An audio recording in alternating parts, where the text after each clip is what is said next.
오늘의 시는 시보다는 우리 정우승 시인의 문장인데요. 네, 벽이라는 문장입니다. 우리 같이 한번 읽어보도록 하죠. 시작. 벽은 우리가 무언가를 얼마나 진정으로 원하는지 가르쳐 준다.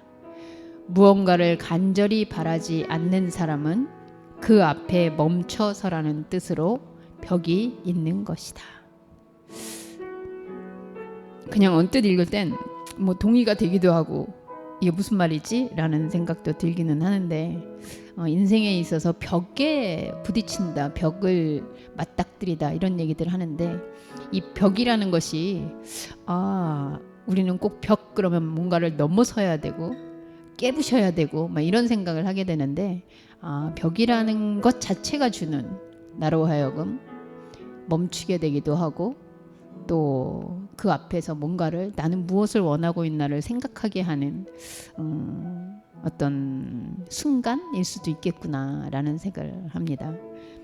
세상의 모든 것들이 결국은 어떤 관점, 어떻게 해석하느냐에 따라서 같은 단어, 같은 그 정의라도 다르게 받아들여질 수 있지 않나. 그래서 누군가는 새가 운다고 얘기하고 누군가는 새가 조잘된다고 표현하기도 하고 새가 웃는다는 표현은 잘 안 하지만 그래서 그것은 결국 우리의 마음의 상태에 있지 않나라는 생각이 듭니다.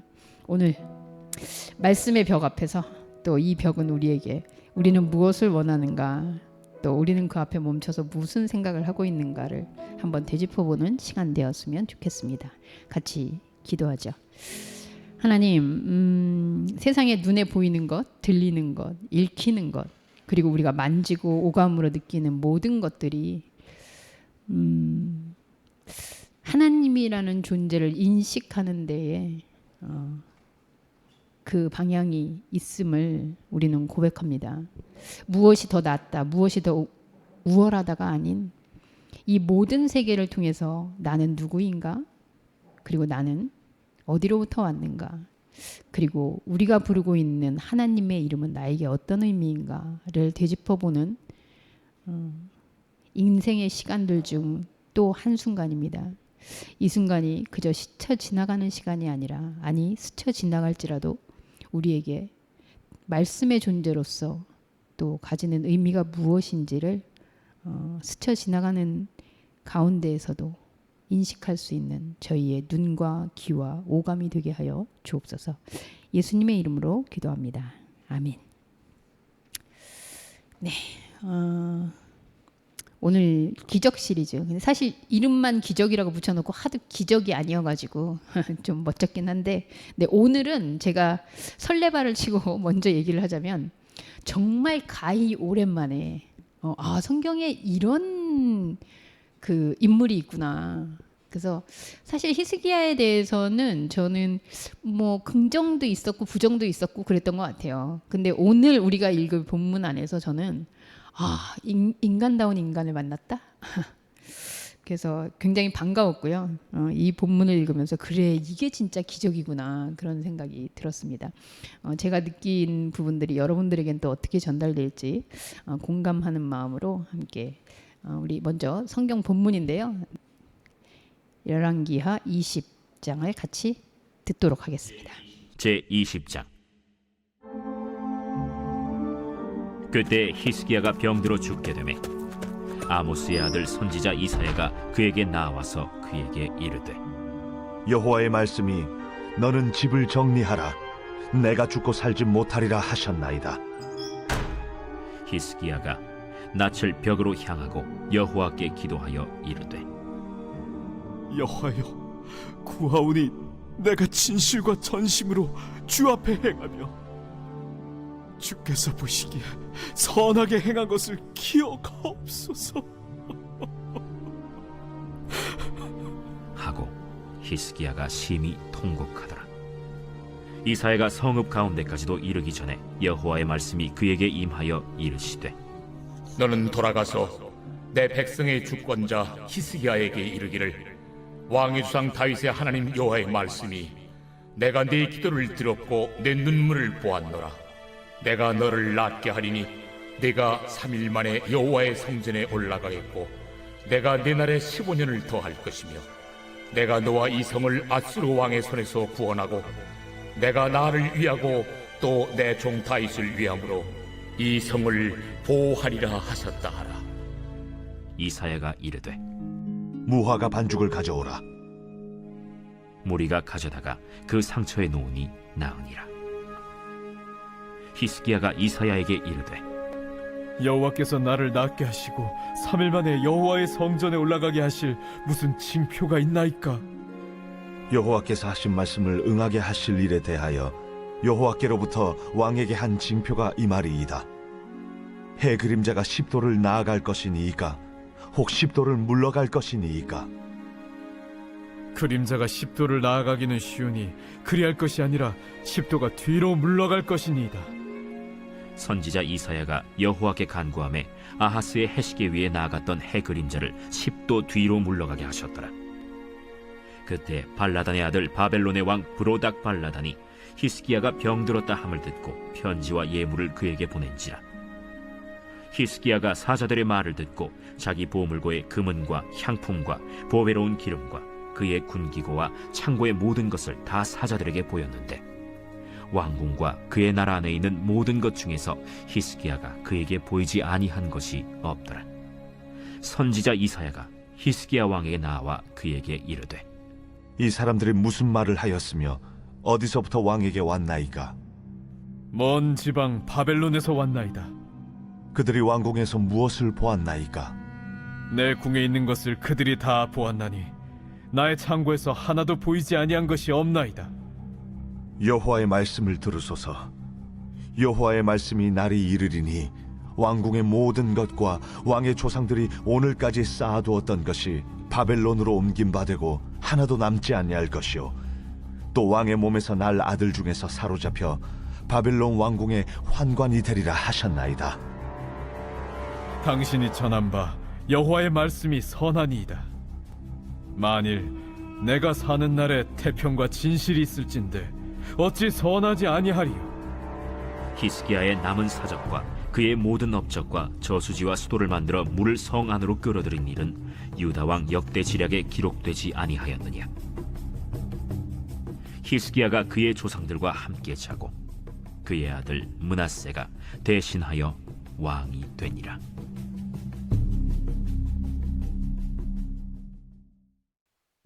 네, 어떻게 이렇게 들으니까 감동이 오십니까? 전문 읽어주는 분들이 이렇게 성어들이 읽으니까 듣기는 좋네요. 네, 제대로 파악되고 오늘 히스기야의 기적이라고 했는데 과연 무엇이 기적인지, 뭐 죽을 일인데 살아났다는 게 기적인지 어떤 기적을 얘기하고 싶은 건지 한번 찾아보길 원하는데요. 대충 제가 요약을 좀 해봤어요. 그랬더니 1절부터 21절까지의 말씀이 이렇게 1부, 2부 이렇게 나눠질 수 있더라고요. 그래서 처음에 여러분들이 지금 들은 그 성경의 내용을 쭉 이렇게 생각해 보시면 죽음의 선고 1절, 그리고 히스기야의 반응, 그 죽음의 선고를 들은 반응이 나오고요. 그리고 이 선고가 다시 철회됩니다. 그래서 다시 살아나는 그런 이야기가 나오고, 그래서 그것에 대한 치유와 또 징표에 대한 이야기가 일부에서 전해지고요. 그다음에 12절부터 21절까지의 내용을 보면 이제 바벨론 왕이 히스기야가 아프다는 소식을 듣고 이제 그 사절단을 보내는 예의가 나오고, 그것에 대해서 히스기야가 응대하는 모습이 나옵니다. 그리고 그것에 이어서 이제 이사야가 다시 죽음에 대한 선고를 하고요. 히스기야는 거기에 대해서 반응하고, 그리고 죽음의 기록, 이렇게 정리가 되는 것 같아요. 그래서 이렇게 정리된 1부와 2부에 나눠진 부분에서 오늘 히스기야를 중심으로 뭐 많은 인물들의 이야기들을 할 수 있겠지만, 그러나 히스기야가 죽음을 대면하면서 일어나는 그 반응들, 그래서 히스기야의 어떻게 보면 그 죽음의 선고 이전과 이후의 변화된 모습들을 우리가 좀 살펴볼 수 있지 않나 싶습니다.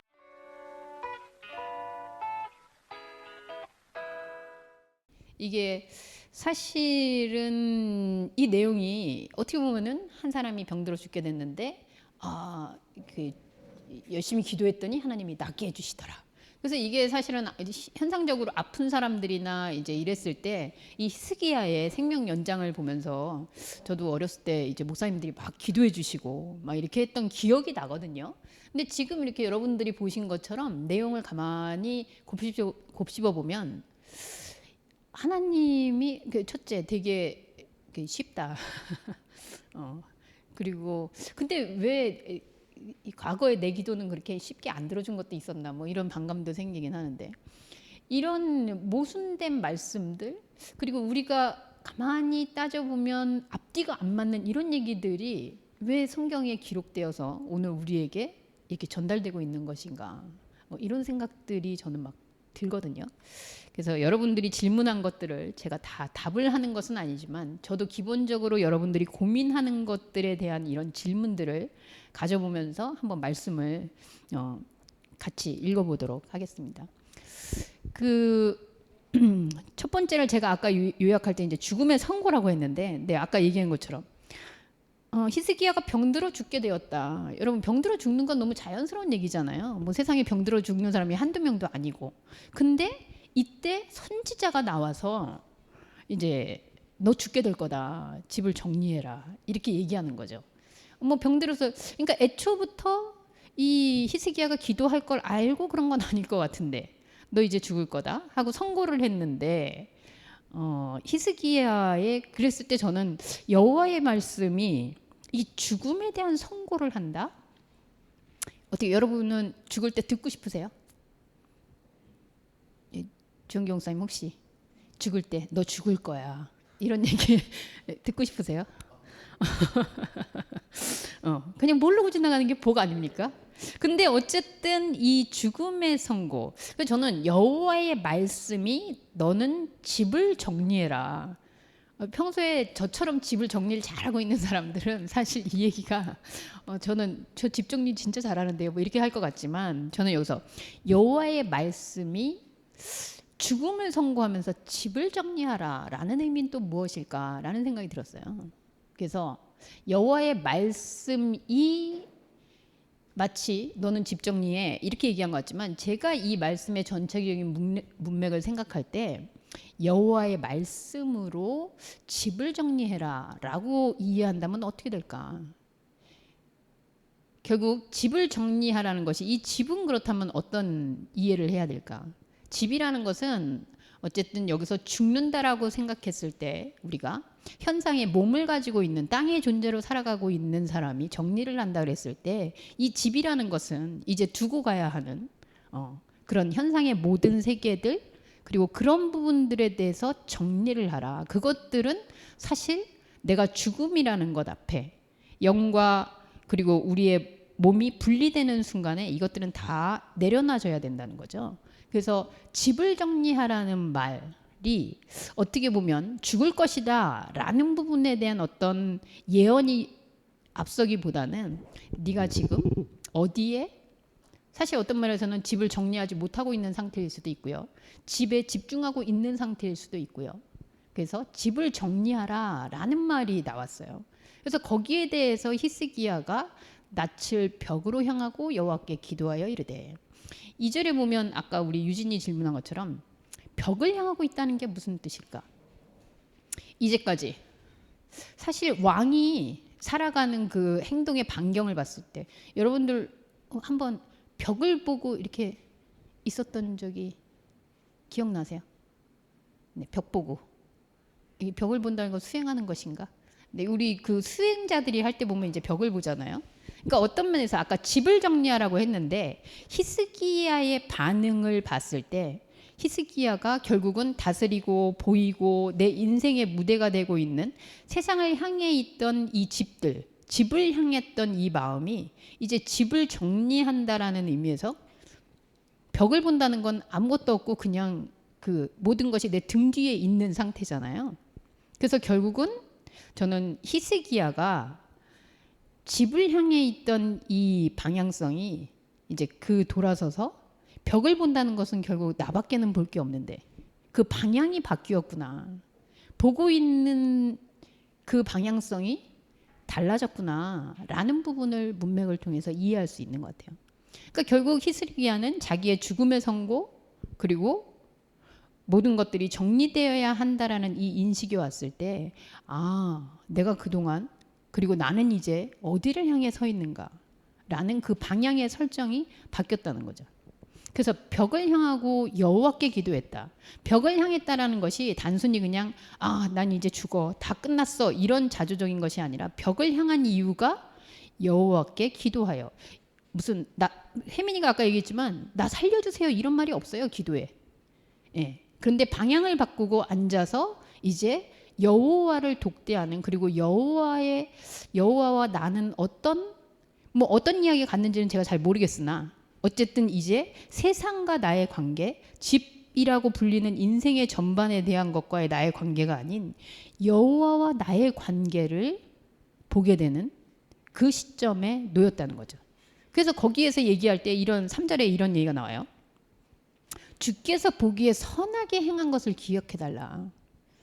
아마 나중에 우리 마지막 절에서 이제 나오겠지만 그의 업적, 히스기야는 생각보다 굉장히 이 명망이 좋은 임금이었던 것 같아요. 인덕도 있고, 왜냐하면 외교도 잘했던 것 같아요.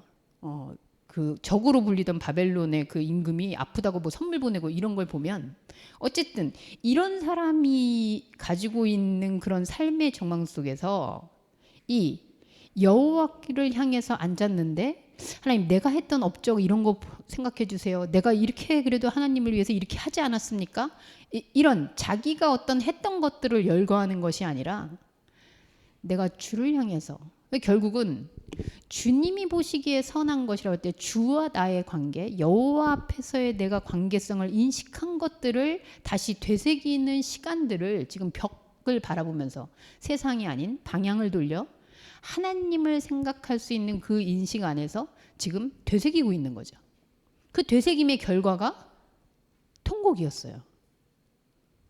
되새김의 결과가 내가 잘못했구나, 뭐 저는 이런 생각은 잘 안 들고, 어쨌든 세상을 향한 반대편 지점, 하나님을 향한 지점을 향해서 시선을 돌렸더니 그 안에서 통곡이 나오더라. 뭐 자연스럽게 저는 마태복음 5장 말씀이 떠오르는 것 같아요. 애통하는 자는 복이 있나니 그가 천국이 저의 것임이니라. 그러니까 지금 히스기야는 인생에 어쩔 수 없는 죽음이라는 그 대면에, 죽음을 대면하면서 세상이 아닌 내가 이제 이 몸을 벗으면 여호와만 남는구나. 그랬을 때 나는 여호와와 어떤 관계들을, 혹은 내가 이제 이 인생을 회고하면서 그 가운데서 통곡이 나왔는데, 물론 통곡이 저 살려주세요라고 하는 마음이 뭐 전혀 없었다라고 우리가 얘기할 수 없지만, 말씀상에서는 어쨌든 히스기야가 심히 통곡한 것이 나를 살려주세요라는 뜻은 아니었던 것 같은데, 근데 이후를 보면 여호와가 낫게 해주겠다는 얘기를 들은 거 보면 또 그 마음이 없는 것 같지는 않아요. 어쨌든 히스기야가 통곡하면서 인생의 집들을 향했던 마음을 벽을 향하고 오직 나와 하나님의 그 관계성을 생각하는 그 시간들로 몰입이 되지 않았나라는 부분들을 여기서 보게 됩니다.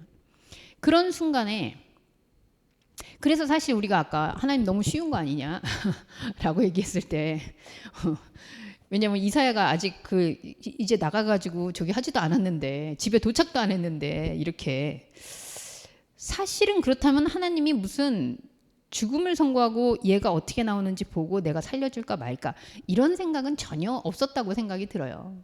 이미도 여호와와 히스기야의 그 관계성 안에서 사실 히스기야는 삶을 살고 있었고, 단순히 어떤 면에서는 이제 육체의 시간들이 끝나가는 시간, 혹은 아니라면 의미적으로 보자면 집들에 조금 더 집중하고 있던 시간에 이 죽음이라는 것들의 선고가 말씀으로 다가오고, 한마디로 히스기야가 죽네? 라는 이 죽음을 인식하는, 여기서 끝일 수 있네?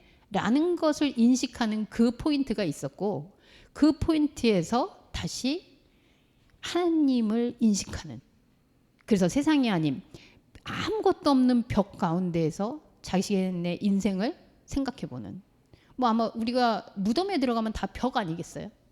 그죠? 무덤에 누워있으면 다 벽이겠죠. 그러니까 처절하게 자신의 죽음을 인식한 그 시간을 지금 히스기야가 가졌다라고 했을 때 사실 의미적으로 보면 우리가 죽음을 인식하는 순간은 곧 영의 생명을 인식하는 순간과 맞물리겠죠. 그런 의미에서 저는 선지자의 말씀을 전한 이 선지자가 집에 돌아가기도 전에 알았다라는 말씀은 그냥 물리적 시간의 개념은 아닌 것 같아요. 왜냐하면 내가 죄인이구나 라고 하는 순간에 우리는 바로 동시적으로 의인임을 알게 되는 거라고 알고 있잖아요. 내가 죽는 거구나 라는 현상의 인식을 하는 순간이 곧 우리의 생명이 이 몸의 세계만이 아니구나 라는 영원한 생명을 인식하고 있는 것처럼. 그러니까 이게 시간적으로 이렇게 기록되어서 그렇지 사실은 지금 히스기야 안에서 하나님의 말씀이 어떻게 움직이고 있는지를 이렇게 기록으로 보여주다 보니 순차적으로 나온 것이 아닌가라는 생각이 들어요. 어쨌든 이사야가 다시 와서 그를 살립니다. 근데 여러분들이 계속 의아해하셨던 아까 뭐 하필이면 왜 무화과냐? 저도 그런 생각 했어요. 아니 그냥 쓱 쓰다듬어주고 낫게 하지. 아니면 말씀으로 그냥 낫게 하지. 무슨 또 무화과 반죽을 가져오라. 자, 유진님, 무화과 반죽이 흔했을까요? 안 흔했을까요?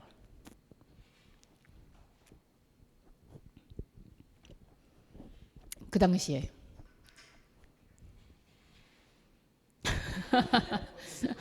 목사님, 네, 무화과 반죽이 흔했을까요? 안 흔했을까요?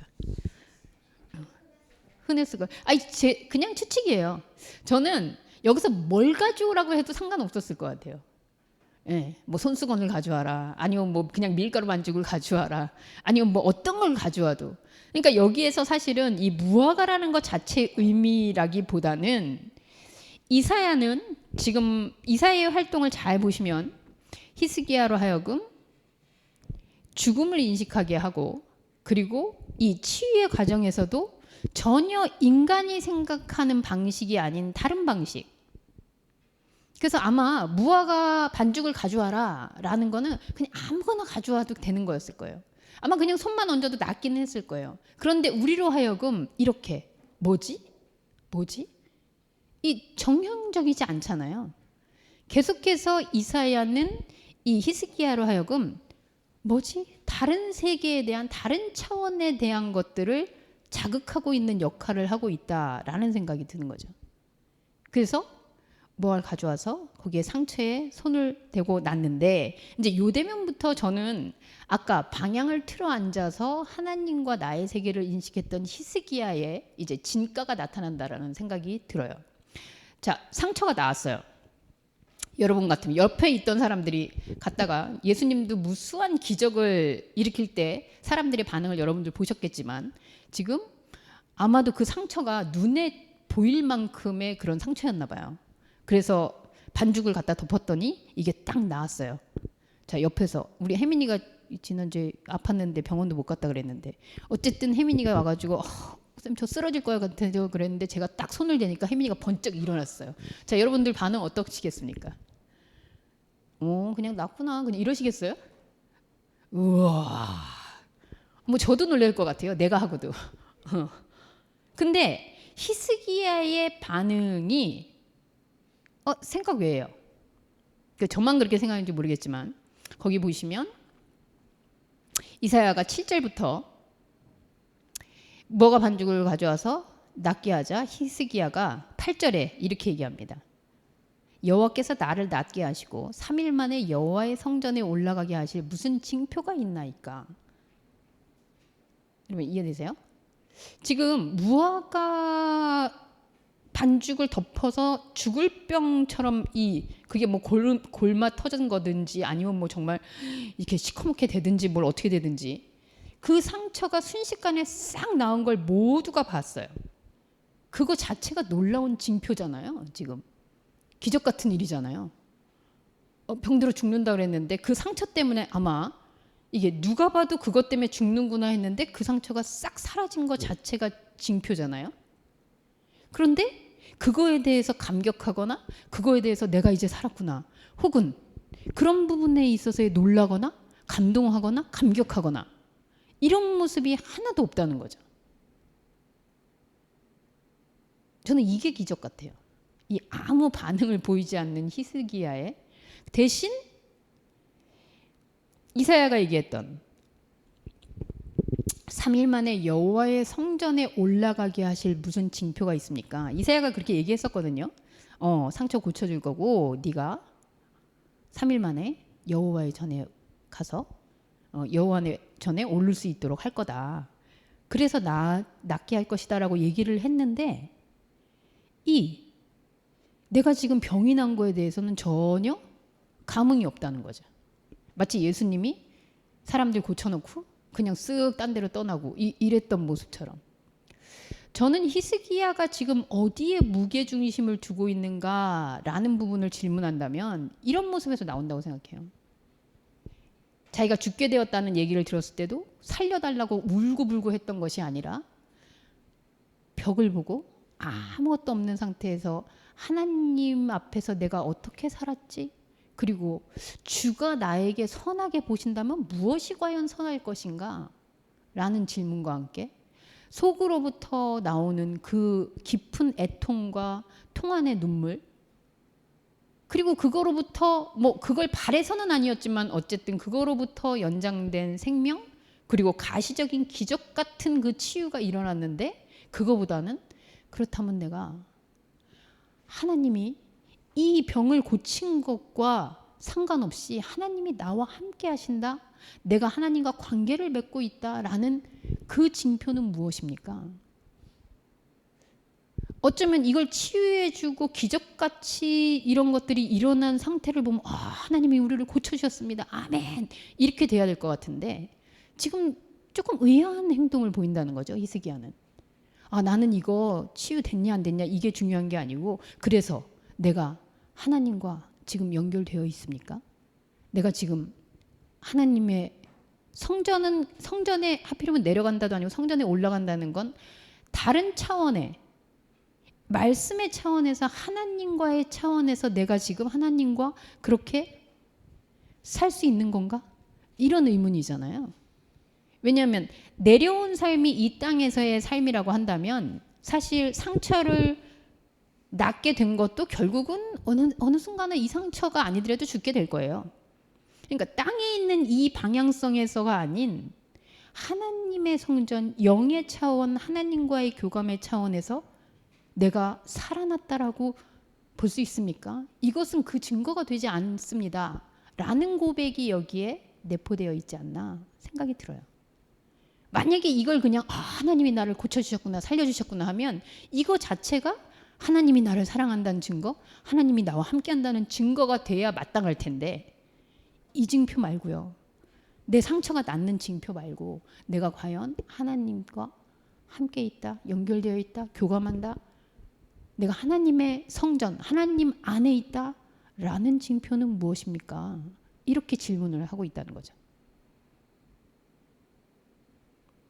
그래서 저는 보여지는 징표를 원한 건 아니었을 수 있다. 그런데 성경은 그 징표를 아까 여러분들이 질문한 것처럼 해시계를 놓고 뒤로 물러날 것이냐 앞으로 갈 것이냐. 저는 이 히스기야의 반응 중에 앞으로 가는 것은 쉬우니 뒤로 물러달라. 여러분 시간이 갑자기 앞으로 확 가는 건 가능합니까? 그건 가능해요? 저는 그것도 기적인 것 같은데 앞으로 가든 뒤로 가든 아니면 안 가든. 그러니까 지금 히스기야 안에 히스기야에 설정되어 있는 이 인생의 방향과 인생의 어떤 시간성과 인생에 내가 있는 위치적인 포지션과 이런 부분들이 이런 언어와 문장에 담겨 있다라는 생각이 들어요.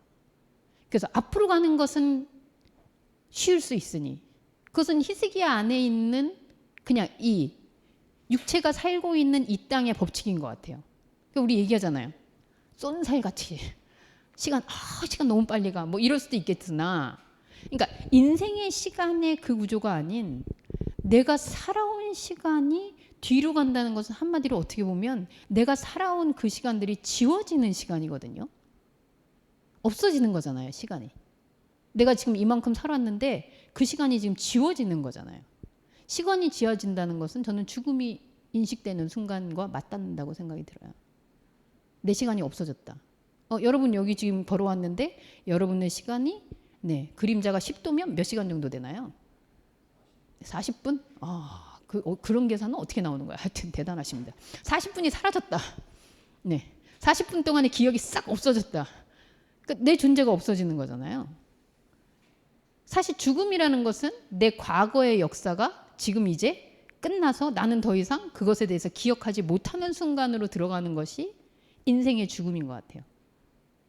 그래서 이것은 단순히 그냥 이 해시계가 움직였냐 안 움직였냐 이걸 또 과학적으로 생각하시는 분들도 있는데 어쨌든 히스기야 안에서는 처음부터 죽음의 선고를 듣고 인생의 죽음을 수용하고 그 수용했을 때 나는 어디에 있는가 그래서 그 방향을 전면적으로 돌이켜 벽 앞에서 여호와를 향한 그 태도를 취하고 그리고 내가 정말 여호와를 향해 있는가? 그것을 확인하고 그리고 내 과거가 지워지는 자기의 죽음의 인식을 더 확고히 하는 이 대목에서 저는 그 생각돼요. 아니 성전에 하루 만에 가면 안 돼? 병이 나았으면 당장 올라가면 안 돼? 왜 3일 만에 성전에 올라간다고 했을까? 저는 그게 되게 궁금했어요. 아니 지금 무화과 반죽해가지고 즉시로 상처를 낫게 했는데 그때 뛰어 올라가면 안 되는 겁니까? 도대체 이 3일 있다가 올라간다는 건 또 무슨 말일까? 그 예수님의 죽음을 한번 생각해 봤어요. 3일이라는 게 어떤 의미일까? 여러분 우리나라에도 사흘장이라고 있는 거 아시죠? 사람이 죽으면 3일에 제3일에 장례를 지내요. 이유가 뭘까요? 혜민 씨 아세요? 왜 3일 있다가 장례를 지낼까요? 혹시 그 안에 살아날까 봐. 안 죽었는데 장례 지낼까 봐. 그래서 사흘장 지내는 거거든요. 그러니까 완전히 숨이 끊어졌구나. 그거거든요. 옛날에 있었대요. 이렇게 의학이 발달 안 해서 죽었다 그러고 관에 넣었는데 이제 3일째 됐을 때 이렇게 흔들흔들하면서 나오고. 그러니까 사실 안 죽었는데 이제 뭐 하여튼. 그러니까 3일이라는 거는 완전한 죽음의 확인이죠. 그러니까 이 히스기야가 자기에 대한 자기 인생의 종결 그리고 정말 죽음이구나. 예수 그리스도가 십자가에서 죽고 3일 동안 무덤에 갇혀 계셨다라는 것도 어떤 의미에서는 인간이 생각하는 모든 인생의 역사, 인생의 시간이 종결됨을 확인하는 더 이상 살아있지 않구나. 나는 여기 있지 않구나. 라는 것을 인정하는. 그래서 저는 이 상처가 비록 나았음에도 불구하고 히스기야는 자기의 죽음을 깊이 인식하는 그 시간을 갖게 되는 시간이 3일이 아닐까라는 생각이 들어요. 그 인식은 곧 영원한 생명의 세계가 있음을 알게 되는 확인의 시간이기도 하겠죠. 그게 맞물려서. 현상과 영이 상관이 없음을 확인하는 시간이기도 한 것 같아요. 내가? 그러니까 상처가 낳은 기적에 대한 이 반응이 아니라 내가 여호와와 정말 연결되어 있나? 라는 것을 이 현상 속에서 계속 되뇌이기며 현상에서는 하나님과 연결될 것이 하나도 없구나 라는 것을 확인하는 그 3일. 그리고 그 다음에는 다른 차원에서 하나님을 만나는. 그래서 이게 우리가 지금 시간으로 재는 1시간, 2시간, 오늘, 내일, 3일 이 시간이 아니라 완전히 다른 차원의 시간으로 돌입하는 그 세계에 대한 것을 지금 히스기야가 계속 확인하고 있는 거죠.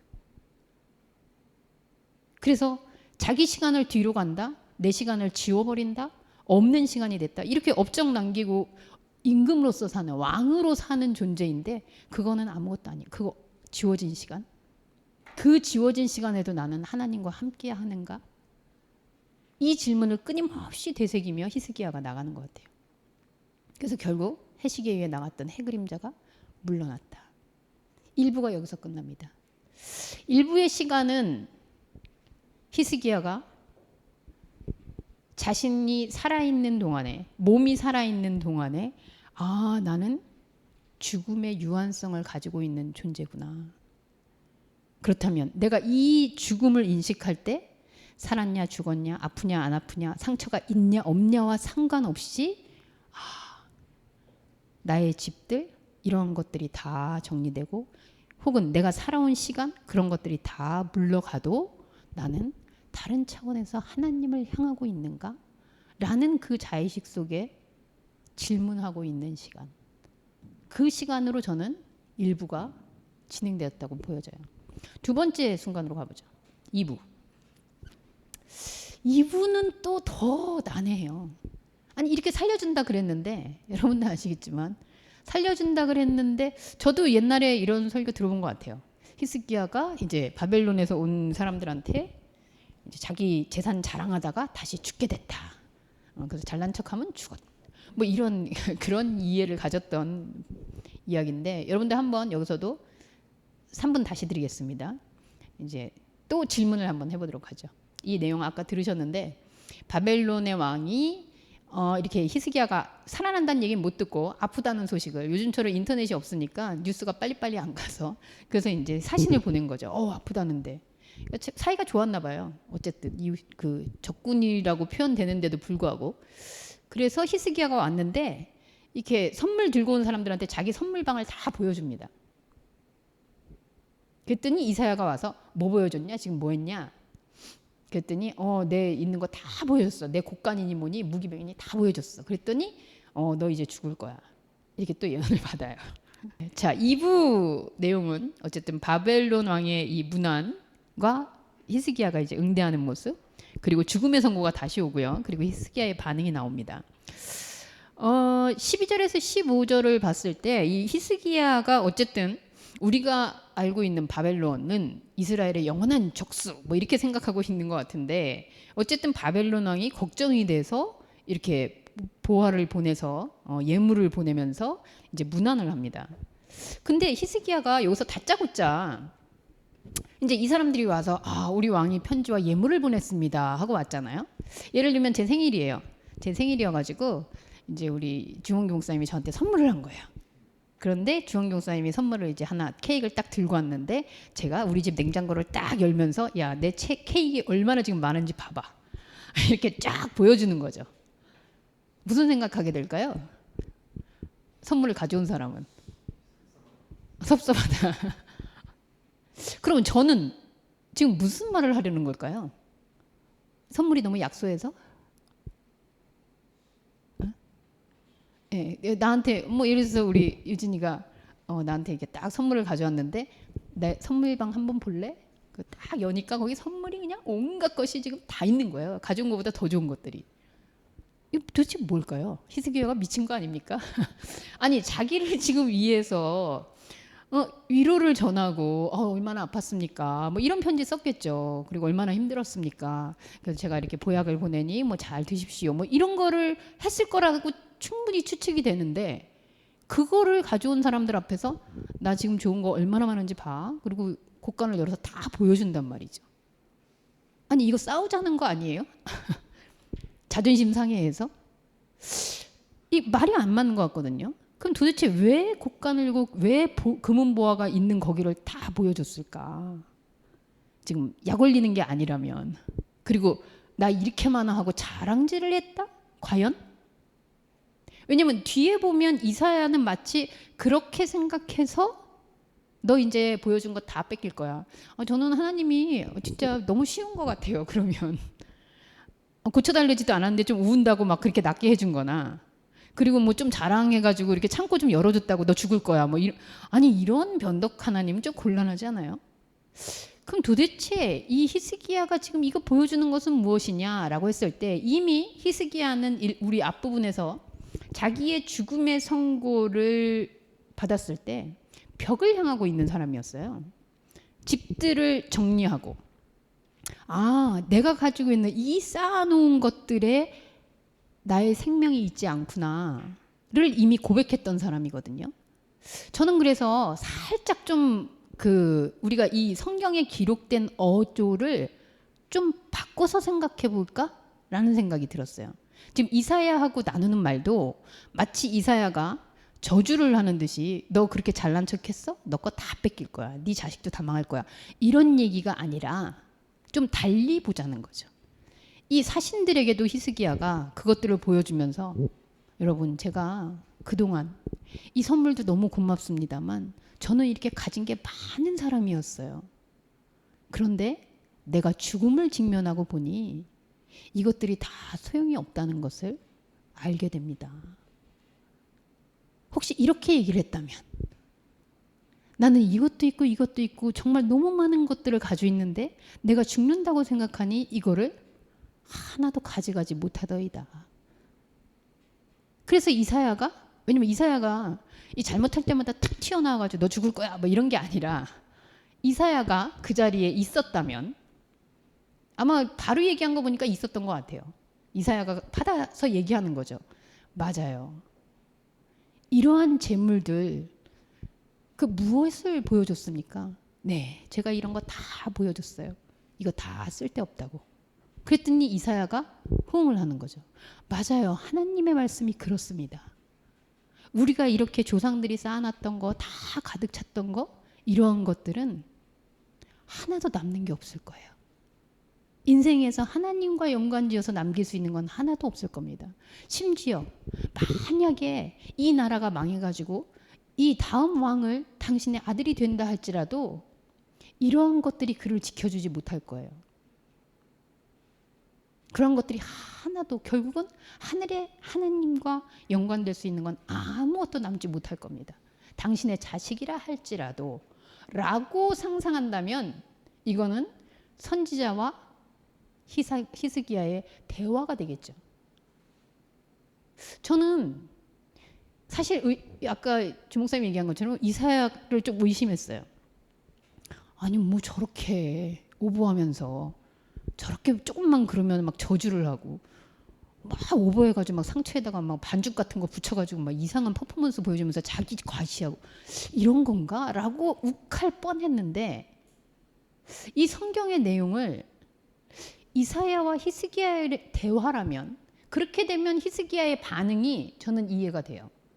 맞습니다. 여호와의 말씀이 맞습니다.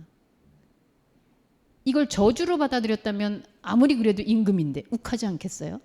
그런데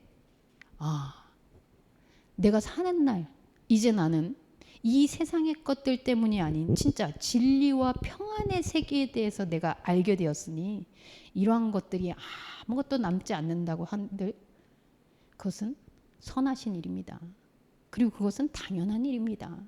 이렇게 고백이 되는 게 자연스럽겠죠.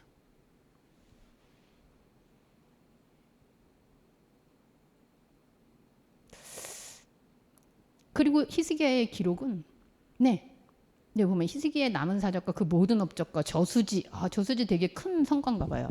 저수지 뭐 이렇게 된 것들 그 기록되었지만 그러나 그도 조상과 함께 다 죽었다. 우리의 몸은 그렇게 돌아가게 되어 있다. 라는 기록으로 마칩니다.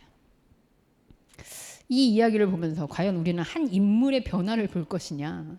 저는 이 이야기가 바로 우리 안에 있는 말씀의 운동성에 대한 상징적 이야기라고 이해를 해요. 그래서 제가 오랜만에 그림을 그려봤습니다. 이건 제 그림이 아니고요. 마치 태양에도 태양계라는 게 있지 않습니까? 은하계가 있고 우리는 지구에 살면서 여기에 지금 이 순간 이 상태밖에 인지를 못하지만 인지할 수 없는 상황에서 얘는 왜 사라지는 걸까요? 네. 그 상황에서 사실은 죄송합니다. 다시 이 그림이 중요한 부분이라 이 세계는 돌아가고 있다는 거죠. 태양계는 나의 의지와 상관없이 가고 있다는 거죠. 그런 부분에서 봤을 때 저는 우리의 육체가 감지할 수 있는 그런 세계와 동시에 이게 감지할 수 없는 그렇지만 있는 세계가 우리 안에 공존하고 있다라는 생각이 들어요. 그래서 그런 의미에서 이렇게 태양계가 있지만 태양계를 인지하지 못하는 지구인처럼 그래서 저는 오늘 히스기야의 그 모습과 이사야의 모습이 다른 것이 아니라 우리 존재 안에 들어있는 상태다 라고 생각할 때, 복잡하죠 여러분? 죄송합니다. 그림이 좀 복잡합니다. 근데 간단해요. 자, 하나님의 이 말씀체로서 사는 우리는 하나님의 말씀의 이 운동성 안에서 살고 있는데, 사실 제가 요 구로 그린 요 부분은 사실 이 파란 거 전체의 조금 집약된 모습으로 상징이에요. 그러니까 결국 은하계 속에, 태양계 속에 지구가 있듯이 우리는 하나님의 말씀이라는 하나님의 말씀계에 속해서 존재하고 있는 자들인 거죠. 근데 우리 안에, 이건 전부 다 나라는 세계입니다. 네, 나라는 세계 안에서 이 말씀이라는 세계가 부딪혀 전달되는 이 선지자의 역할, 결국 말씀의 전달체가, 그거를 성경에서는 천사라고도 하고 선지자라고도 하고 예언자라고도 하고 뭐 다양하게 얘기하고 있지만, 이 말씀의 전달체로 인해서 육체의 세계가 다가 아니구나 라는 죽음, 유한성과 영원성을 인식하게 되죠. 그게 바로 지금 이사야가 히스기야라는 나 존재 전체 안에서 하고 있는 역할이죠. 결국 말씀의 전달체는 천사이든 우리가 이렇게 말씀을 듣든, 제가 여러분들에게 혹 말씀을 전하는 자로 있다면 기능은 똑같아요. 무엇을? 이게 다 끝이 아니라는, 그리고 죽음이 있다는, 인생의 시간에는 끝이 있다는, 그거를 알려주는 게 말씀의 전달체예요. 왜? 그 전달체로부터 그거를 알게 되는 순간 우리는 그 말씀을 수용하면서, 아, 나의 이 세계, 내 집들 안에 이 집들은 다 두고 가는 것이구나. 그리고 벽을 향하여, 아, 여호와 앞에서 나는 어떻게, 여호와와 나는 어떤 관계를 가지고 지금까지 난 살아왔는가? 라는 인식을 이 말씀의 수용체가 이 말씀의 활동성 안에서 발견하죠. 그게 저는 히스기야의 모습이라고 생각이 들어요. 그럼 이 히스기야의 이 태도로 인해서, 이 인식으로 인해서 히스기야 안에서 이 영적 자아, 말씀의 수용체가 현상과 분리되죠. 이게 무슨 이게 몸으로 분리되는 게 아니고, 사람과 영혼처럼 영혼이 나가는 게 아니고, 안에 있지만 이제 말씀의 반응체로 서게 돼요. 그러면 여기서는 상처가 나았냐 안 나았냐, 재물이 있냐 없냐, 선물을 받았냐 안 받았냐, 내가 선고를 받았냐 안 받았냐, 내 아들이 이제 어떻게 되냐 안 되냐가 여기는 상관이 없는 세계인 거죠. 이 영원한 하나님의 말씀의 반응체로, 그래서 하나님의 말씀 안에 전체 이 파란 세계, 말씀의 세계 안에 우리는 들어있는데, 그 안에서 말씀을 전달하는, 죽음을 인식하게 하는 이사야, 그 죽음의 선고를 받고 하나님을 향해 보는 히스기야, 그 인식이 바뀐 다음에, 아, 이제는 현상에 있지만 현상의 가치로 나를 가치매김하지 않는 히스기야, 그게 계속해서 호흡하고 있는 상태가 지금 열왕기에 기록되어 있는 말씀의 운동하는 모습을 이렇게 상징적으로 그려주고 있다.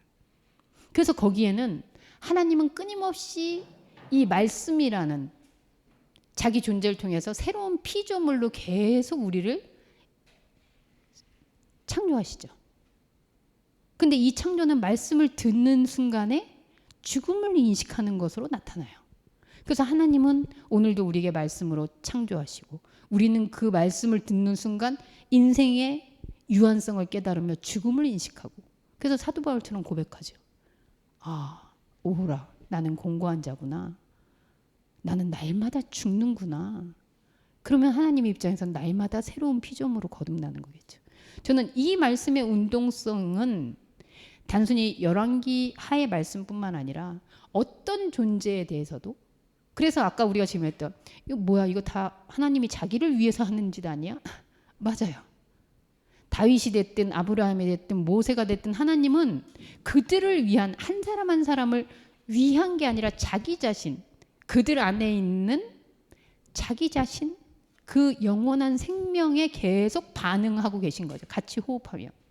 그게 저는 말씀체, 말씀의 운동성 안에 있는 그리스도인의 모습이라는 생각을 합니다. 단순히 어떤 인물이 죽었다가 기도했더니 살아났더라? 그런 신화는 다른 데도 많잖아요, 여러분. 우리 안에서 이사야가 죽으리라. 그럼 우리 그 반응을 가지고 아, 나는 하나님 앞에서 그럼 내가 세상에서 남길 것과 남기지 않을 것 이것은 무엇이지? 벽을 향해서. 그랬을 때 그 이후로는 여기에서 어떤 일이 일어나든 어떤 반응이 나타나든 세상에 있는 것들은 내가 이것이 하나님과 연결되는 것이 아니구나. 그런데 오해하지 말 것은 이 세상에 우리는 있는 존재로서 거기 하나님이 그러잖아요. 아까 나왔죠. 내가 너를 위하여 구원하기도 하고 다른 나라에서 보호하기도 하고 우리의 삶의 정황들을 하나님은 배려하시고 보호하면서 살아있는 날 동안에 영원한 하나님을 인식하도록 같이 움직이신다는 거죠. 하나님은 잘했나 못했나. 야, 선지자한테 시켜가지고 쟤 죽는다 그래. 쟤 잘못했으니까 간다 그래. 망한다 그래. 아, 울었으니까 살려준다 그래. 이런 하나님이 아니라는 거죠. 동시적으로 우리와 함께 호흡하면서 창조의 영을, 그러면 우리는 그 창조의 영을 받으면서 아, 내 것은 지나간 시간이구나.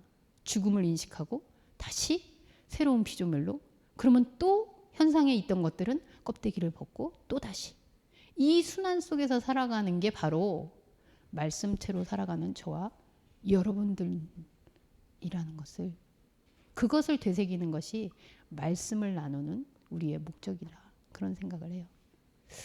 복잡하게 그렸습니다만 제가 입체적으로 이거를 쫙 그려낼 수 있으면 더 좋겠습니다만 그러면 또 그게 진리가 되면 안 되니까 한계적인 그림이에요. 그냥 제 안에서 하나님은 어떻게 우리와 호흡하시는가, 그리고 이사야와 히스기야를 통해서 하나님의 말씀이 우리 안에서 어떻게 운동하는가를 생각할 수 있는 그런 단서가 되기를 소원해 봅니다.